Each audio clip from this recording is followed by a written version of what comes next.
Bonjour Elisabeth Badinter. Bonjour. Vous êtes une des grandes voix intellectuelles et c'est un grand plaisir de vous recevoir. Vous êtes rare. Le pouvoir au féminin, c'est votre nouveau livre qui est donc publié chez Flammarion. C'est un portrait étonnant d'une femme étonnante qui nous ramène dans un siècle où être monarque et être femme, il fallait avoir un certain courage.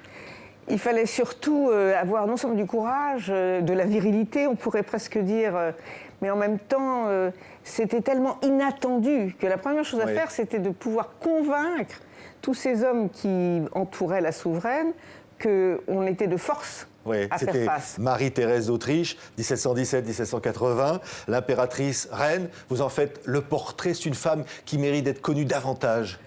Oui, d'abord, moi je pense qu'elle est un repère dans l'histoire des femmes. Parce qu'elle a été quand même la première et presque la dernière souveraine à détenir un pouvoir absolu, à être une mère de 16 enfants, qu'elle a élevés, qu'elle a éduqués plutôt, et d'être l'épouse d'un mari qu'elle adorait, et dont il fallait tout le temps protéger, si vous voulez, la réputation, lui céder des places honorifiques, il fallait faire très très attention au mari. Et je me suis rendu compte qu'aucun homme souverain n'a jamais eu autant de situations aussi originales à affronter. Jamais. Jamais. Alors, c'est la mère de Marie-Antoinette et de tant d'enfants, vous l'avez dit. Et donc, elle mène des guerres. Ce sont à la fois les accouchements et des guerres dans la vraie vie. C'est-à-dire qu'elle mène les deux en même temps. Exactement. À la période de sa grande fécondité, on peut dire, qui dure à peu près 20 ans, elle mène deux guerres de 7 ans contre Frédéric II, qui est un rival redoutable et qui a réussi à convaincre en gros les puissances européennes de s'allier à lui pour dépouiller tout l'empire de cette femme qu'on croyait faible, sans courage. On savait qu'elle ne savait rien quand elle est montée sur le trône, parce que son père n'avait surtout pas voulu l'élever dans l'art du gouvernement. Et on savait aussi qu'elle avait eu une armée en déroute, qui était absolument dans un état lamentable, pas un sou dans les caisses. Et au fond, voilà, c'était le moment choisi par Frédéric pour lui enlever tout ça. Il ne faut pas oublier qu'elle est la souveraine du plus grand empire d'Europe. Et qu'elle est une souveraine absolue. Oui, et en même temps, quand je disais qu'elle mène l'autre guerre, la guerre des accouchements, c'est qu'à l'époque, accoucher, c'est risquer de mourir ou d'être estropié. Exactement, c'est exactement. Et ce qui m'a beaucoup touchée, c'est qu'elle dit à plusieurs reprises dans des lettres à ses amis à quel point un accouchement lui fait horreur. Elle en a très peur, et pour elle, ça a dû se passer très mal. Or, ce qui est frappant, c'est que les hommes autour d'elle, à son époque, mais les historiens aujourd'hui encore, n'ont pas pris conscience de ce que ça a pu représenter pour elle, d'être à la fois une femme dans la totale passivité qui accouche, dans la douleur extrême, et en même temps, à quelques jours près, le chef des armées à laquelle on doit dire que l'Autriche a perdu des batailles décisives. Et donc, elle est à la fois dans la féminité absolue et à la fois dans la virilité caricaturale, on pourrait dire. Oui, parce que ce corps souverain, elle l'incarne aussi. C'est d'abord, elle est très belle, puis bon, elle va grossir au fur et à mesure des accouchements, mais malgré tout, elle joue de cette séduction, au fond. Elle joue de toutes les armes de la féminité traditionnelle avec un art consommé.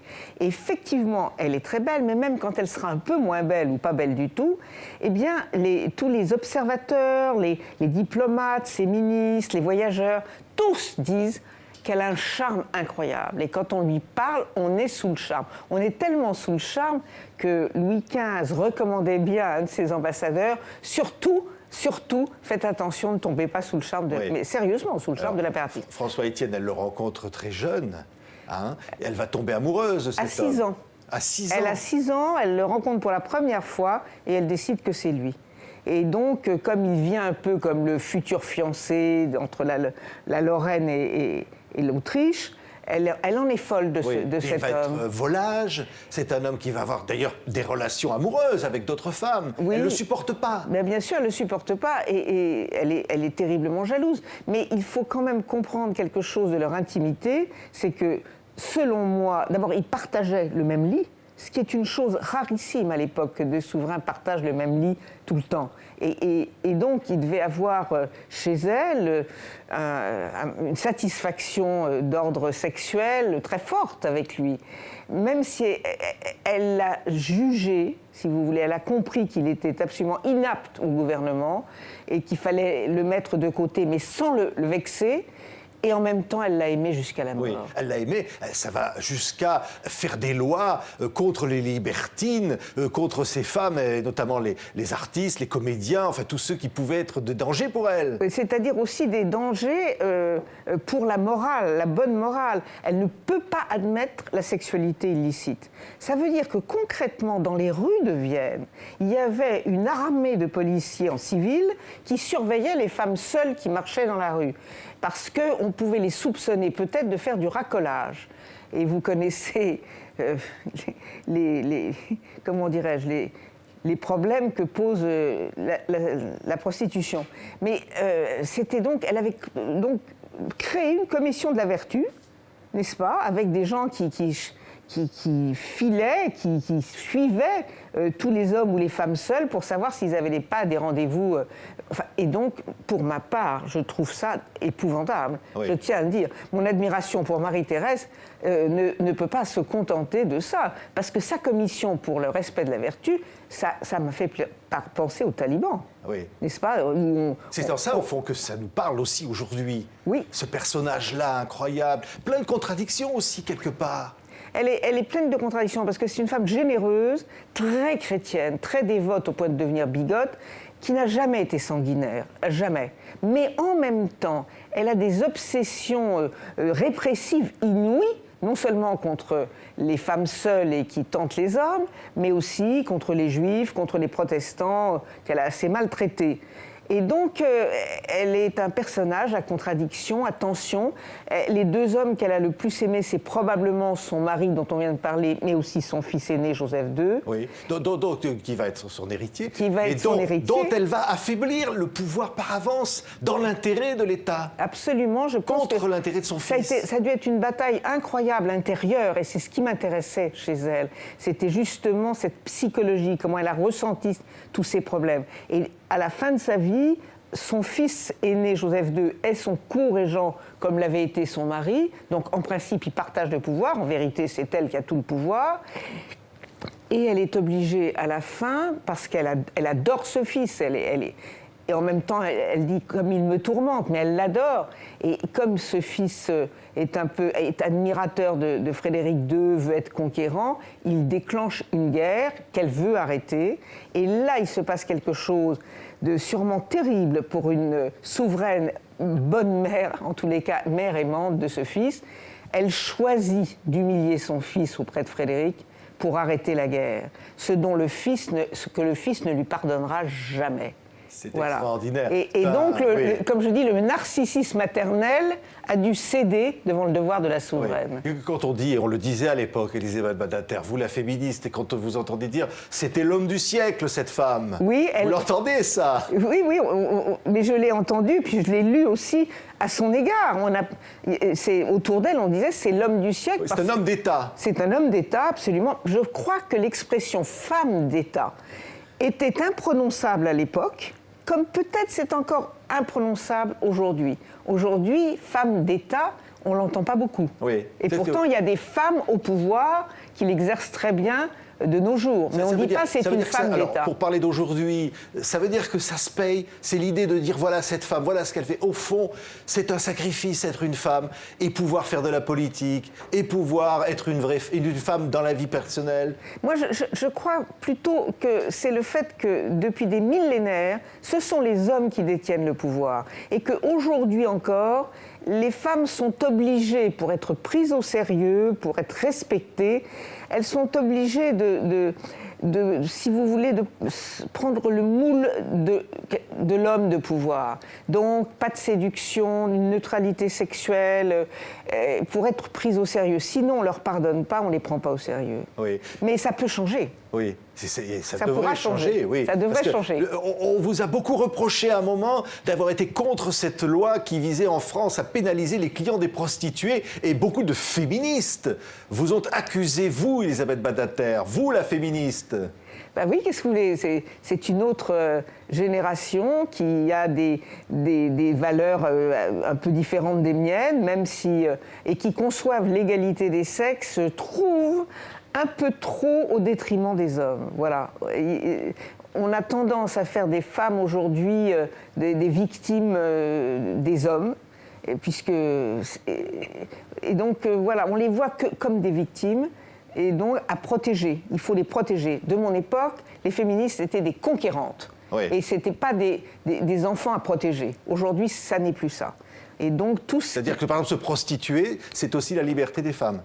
Ben, ça ne l'est plus. Aujourd'hui, ça ne l'est plus en France.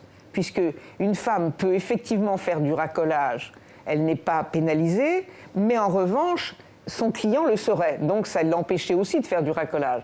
Mais aujourd'hui, en France, on considère que les femmes n'ont pas à se prostituer. Voilà, avec une hypocrisie rare, on dit on vous laisse le droit de le faire, et en réalité, elles ne peuvent pas le faire ou dans des conditions d'une grande dangerosité pour elles. Oui, voilà la une du magazine littéraire. Elisabeth Badinter, comment penser librement? On vous sent vraiment la femme libre. Vous le payez cher parfois, Elisabeth Badinter. On vous a attaqué sur Internet, on vous a traité d'islamophobe parce que vous étiez contre le voile. Rien ne vous fait plier? Non, alors j'ai une excuse, si j'ose dire, de ne pas réagir, c'est que je ne connais pas les réseaux sociaux. Donc je ne me fais pas de peine, voyez-vous. Oui. Et puis de toute façon...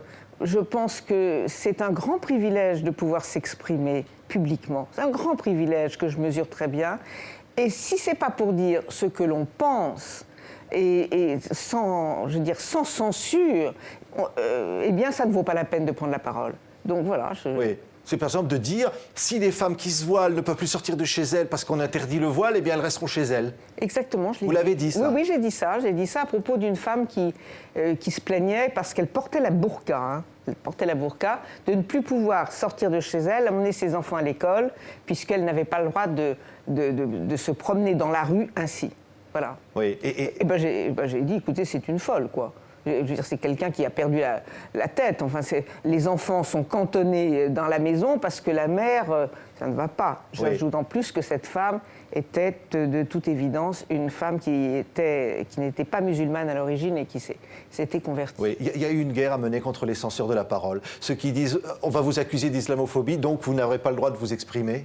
Je vais vous dire, je crois que les mots sont très importants, qu'on ne peut pas dire n'importe quoi, et que les mots peuvent effectivement blesser. Pour autant, et c'est là où il faut être attentif et justement à la valeur du mot, pour autant, je crois qu'on peut exprimer sa pensée. Et ce que j'avais dit à propos de l'islamophobie, c'est qu'il ne faut pas avoir peur d'être traité d'islamophobe si vous critiquez la religion musulmane comme vous pourriez critiquer la religion chrétienne ou juive. Ça n'avait rien d'islamophobe. Et comprenez bien que c'est pour vous empêcher de défendre la laïcité. Et c'était très habile d'inventer ce concept d'islamophobie parce qu'au fond, ça ne pouvait que culpabiliser ceux qui ne l'étaient pas et qui, pour rien au monde, voulaient avoir l'air d'être des racistes et des gens contre les musulmans. Et c'est ça qui est très habile, c'est qu'on a joué sur la culpabilité de ceux qui redoutaient parce qu'ils ne l'étaient pas. Parce que ceux qui sont vraiment islamophobes, ils s'en fichent. Ils s'en fichent complètement de tout ça. Voilà. Donc, j'ai dit ce que je pensais. Voilà. J'ai dit qu'il ne faut pas avoir peur, oui. Mais en même temps, il faut se battre contre l'islamophobie si elle existe chez certains. Oui. Ça vous donnera envie d'intervenir pendant cette campagne électorale où on entend des candidats, par exemple, dire « oui, l'avortement, mais… » Parce qu'il y a un candidat… Voilà, qui est, je ne sais pas si on lui a fait un bon... C'est François Fillon, oui, si on lui a pas fait un mauvais procès, parce qu'il n'a jamais été question qu'il supprime la loi sur l'avortement. Bon, mais c'est pas ça. Moi, je n'ai pas à intervenir dans le discours politique. C'est pas ma place. Et donc, non, je n'interviendrai pas du tout, sauf s'il se passait une chose épouvantable que je ne veux même pas imaginer. Mais c'est pas ma place. Je pense que les politiques sont en ce moment entrés dans un débat entre eux et qu'il faut les écouter. Mais il ne fait pas un peu peur ce débat? Il ne vous fait pas un peu peur ce débat, sa perspective là? Écoutez, il ne m'enchante pas beaucoup. C'est quoi la crainte? C'est de se retrouver avec l'extrême droite au second tour, par exemple? Par exemple. Depuis l'élection de Trump, où je m'étais dit, comme beaucoup de gens, c'est impossible, depuis le début où il est entré devant la lumière des médias, je me suis dit, c'est absolument impossible. Eh bien, je ne me dis plus maintenant que c'est impossible. N'est-ce pas? Jusqu'à présent, on a dit, mais le Front National ne peut pas arriver au pouvoir, c'est pas possible. Il y aura suffisamment de gens pour faire obstacle. Eh bien, aujourd'hui, je n'en sais rien. Voilà. C'est pas gai, hein. Merci beaucoup, Elisabeth Badinter. Merci. Toujours un immense bonheur de vous recevoir. Ça s'appelle Le pouvoir au féminin. C'est Marie-Thérèse d'Autriche, l'impératrice reine. C'est un livre vraiment fabuleux, passionnant, un roman du siècle écrit avec votre plume. Merci beaucoup, Elisabeth Badinter.